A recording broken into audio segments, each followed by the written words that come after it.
Headlines most affecting Abbotsford this week. Mission Mounties are looking for suspects in a baseball bat road rage incident. A Libertarian and an Independent join the election bid. Road work on South Fraser Way. It's supposed to be overnight only, and it was a rough start for UFV Soccer. Alex will have more in sports. All right, Abbotsford, let's get started. Mission RCMP are looking for a man and a woman, both in their 30s, who took a baseball bat to a couple in their 20s.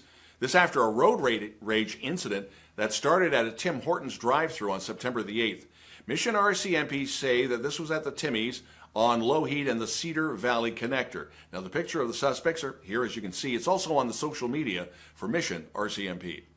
Libertarian Party leader Alex Joel is the candidate for Langley Abbotsford in the October 19th vote. From his media release, quote, he has run federally for the Libertarians 3 times, most recently in 2019 in Langley Aldergrove. He's been a municipal candidate 3 times, for mayor in 2018, school trustee in 2021, and council in 22. Then in 23, Alex was voted as the leader of the BC Libertarians. What really drives my passion for civic engagement is the desire to be an option on the ballot for those that otherwise would have no one to identify with, to be a voice of those that are not being heard, quote unquote. Amandeep Singh will run as an independent candidate for the provincial riding of Abbotsford South for the October 19th vote. From his media release, a self-employed soccer coach over the past year, he participated in a number of protests across British Columbia, spoken at events, and joined the parental rights protests initiated by residents of the Fraser Valley and Metro Vancouver. The 2024 Métis Nation BC provincial election was back on the 7th. Fraser Valley Métis leader Pixie Wells ran for president. Louis Jagger ran for vice president. Peter Lehn ran for Regional 2 director. All 3 lost. The new president is Walter Minot.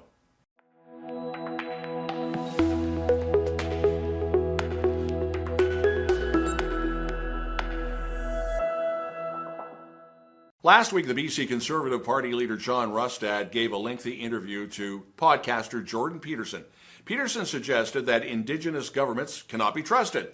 In an opinion piece that was sent to media, First Nations Leadership Council is asking why Mr. Rustad is actually aligning himself with those views.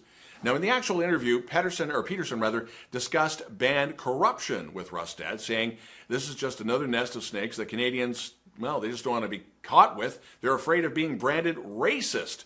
Well, Chief Don Tom of UBCIC, the Union of BC Indian Chiefs, and he's, well, the Vice President and Chief of Tarslip First Nation, stated, quote, we're sick and tired of Mr. Rustad throwing Indigenous people under the bus to gain political advantage, quote unquote.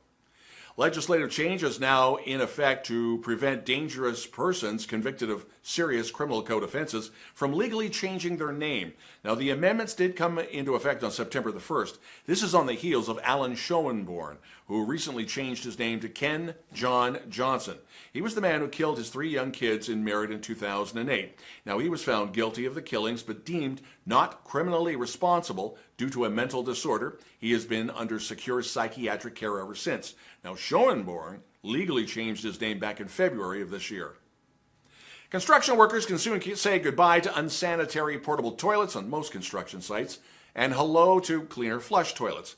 Changes to the occupational health and safety regulations make it mandatory for employers at construction sites with 25 workers or more to provide flush toilets, as well as hand washing facilities and cleaner washrooms.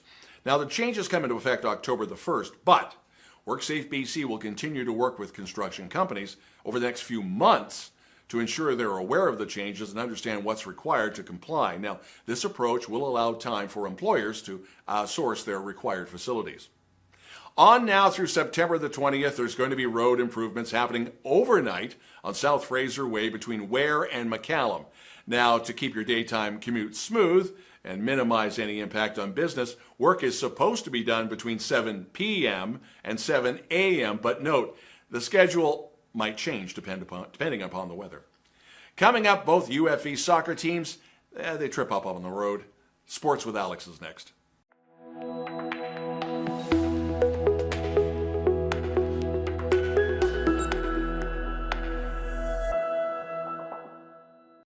Hey Abbotsford, here's your sports update.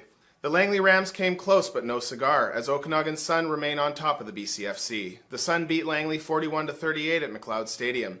The Rams hit the road for a couple weeks and will be back at home on October 5th, where they will host the annual BC Burn Fund game. The Rams play the West Shore Rebels in Kelowna on Sunday, September 15th. The Sun, now 7-0, will head to Prince George next weekend before closing out the regular season at home against the Valley Huskers and the West Shore Rebels. The Rams, meantime, fall to 5-2 after seeing their 5-game winning streak come to an end. Both of the losses have come at the hands of the Sun. In college soccer, the UFV Cascades women's soccer team lost 4-0 to the Thompson Rivers Wolfpack last Saturday night in Kamloops. The Cascades fall to 0-2 to start, while TRU moves to 1-2 on the season. The Cascades return home for a pair of matches at Rotary Stadium next weekend, first taking on the Mount Royal Cougars at 6 p.m. on Friday, September 13th for the Superstitious, and the Victoria Vikes on Sunday at 3 p.m. Both games can be streamed live on CanadaWest.tv.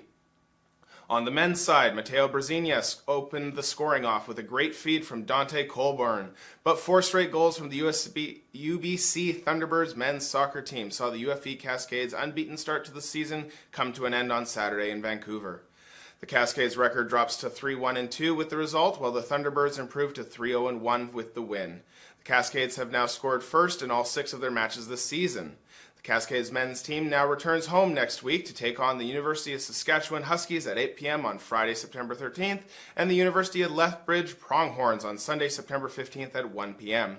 Both games can be watched in person at Rotary Stadium in Abbotsford or streamed live on CanadaWest.tv. In final soccer news, after a 14-year absence, the BC Soccer Premier League is returning to the Abbotsford Soccer Association. From their media release, BCSPL is the highest level of youth development community soccer within BC. This achievement speaks volumes about the dedication of the coaches, the support of our community, and the talent of our players. Previously, youth in the Fraser Valley who had been identified with the skills and ability to play at this level had to travel up to 100 kilometers each way to other cities to be part of an SPL program. And in hockey, the Abbotsford Pilots started their regular season with a 5-4 overtime loss to the Coastal Tsunami. They host Surrey on Friday night, Friday the 13th at MSA Arena. This has been your Abbey Sports Update. Coming up, Cari with the weather.